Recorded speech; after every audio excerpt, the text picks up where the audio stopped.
Going to move on. As worrying as the teal independent surge was in the federal election, the reality is it highlights how far the Liberal Party has drifted from their traditional values. Once blue ribbon seats like Kooyong, North Sydney and Wentworth have now become more akin to Adam Bandt's seat of Melbourne, with climate gestures and identity politics trumping core Liberal conservative beliefs. Tim Smith is the Victorian State MP in the seat of Kew, which sits within what was Josh Frydenberg's electorate, and he has sounded the alarm that unless the Liberals can look to new seats and find their principles, they stand no chance in 3 years' time. Tim joins us now. Tim Smith, great to see you. How are you?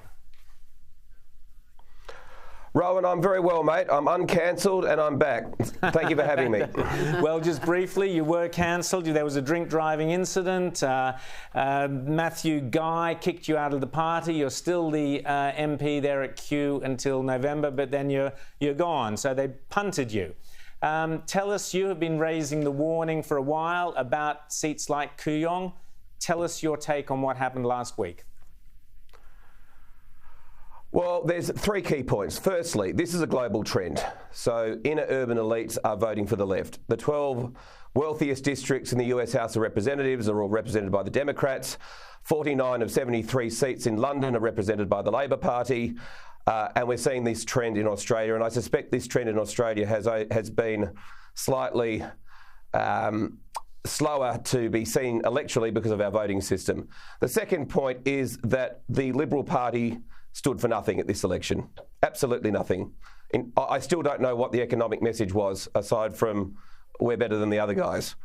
And thirdly, an affluent political amateur completely out-campaigned the Liberal Party in the seat where it was founded. Absolutely. That's basically it. Now, you've written those points. It was a catastrophe.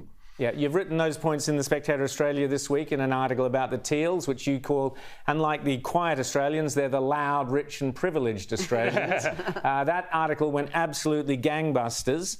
Why do you think, what is the future for the Liberals, first of all, in Victoria and federally? What's your advice? Well, we need to stop obsessing about the woke concerns of inner urban elites, stop stressing about their bizarre and frankly irresponsible desires to be literally taking the country back to the Stone Age by 2030, and go and focus on the real concerns of the true forgotten people in the middle and outer suburbs and regional and rural Australia. That's what we must do, because these people are the forgotten people that Menzies spoke about 80 years ago. They are forgotten by both sides of politics. They are concerned about cost of living. Inflation is about to go through the roof. Interest rates are about to rise.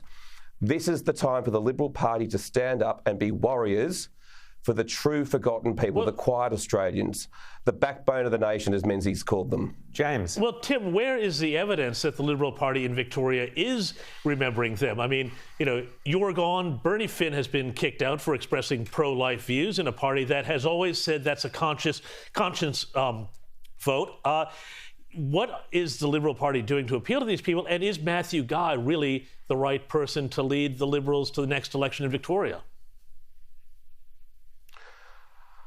Well, I would encourage the Liberal Party nationally and indeed in Victoria to focus on these issues, to focus on cost of living, to focus on taxes and charges at a state level and the enormous debt the Victorian government has, $170 billion worth of debt. That's a greater debt than New South Wales and Queensland combined. So, focus on those issues that were once upon a time our bread and butter. And they are the concerns of working families in the middle and outer suburbs. Rita? But they're not focusing on that. They've basically mimicked Labor's talking points. And they seem to be preoccupied with the concerns of the affluent women of Toorak and Brighton, as opposed to, like you said, the forgotten people, the people whose electricity bills keep them up at night, and they're working hard, they're aspirational, and they're now really the Liberals' new base. Rita, I couldn't agree with you more. As I wrote in my piece, stop obsessing with the woke concerns and obsessions of the inner urban elites. Stop it. Forget about it. These people globally are not voting for us. Move further afield. Take the focus, as you say, off Kew and make the focus Cranbourne. In Melbourne parlances, for Sydney viewers, take the focus off Vaucluse and focus on Penrith. And funnily enough, the seat of Lindsay had a swing to it to the Liberal Party last weekend. And the seat of Lindsay is around Penrith. And we also hold the seat of Penrith in the New South Wales Parliament. So this can be done, and it should be done down here. So, Tim Smith, just quickly before we go, what's your future? Do you have a future in politics? Would you like to have a future in politics? I'd like to have a future in politics. I'd like to have a voice. I'd like to re-enter the debate, as I did this week, Rowan, and thank you so much for uncancelling me and allowing me to write a piece and to publish it, for having me on this morning. This is the first TV interview I've done in 7 months.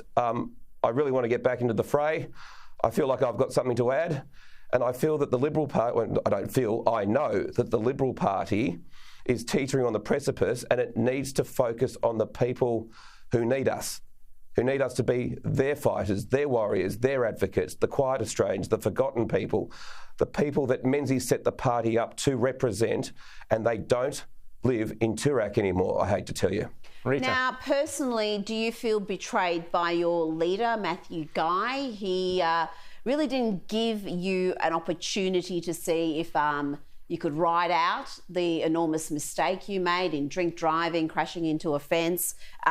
He seemed to move against you very quickly and make sure that your political career was over. What are your feelings towards the Liberal Party in Victoria, and in particular, opposition leader Matthew Guy? Well, my mother always taught me, if you've got nothing nice to say nothing at all. Well,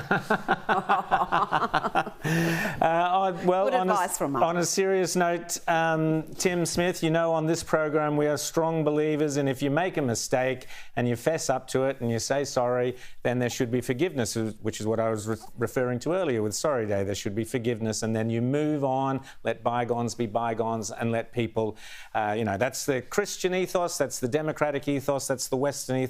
That used to be the Australian way. That certainly will always be the way here on Outsiders. Thanks so much, Tim Smith. Good luck in the future. I hope to speak to you again. Thanks, mate.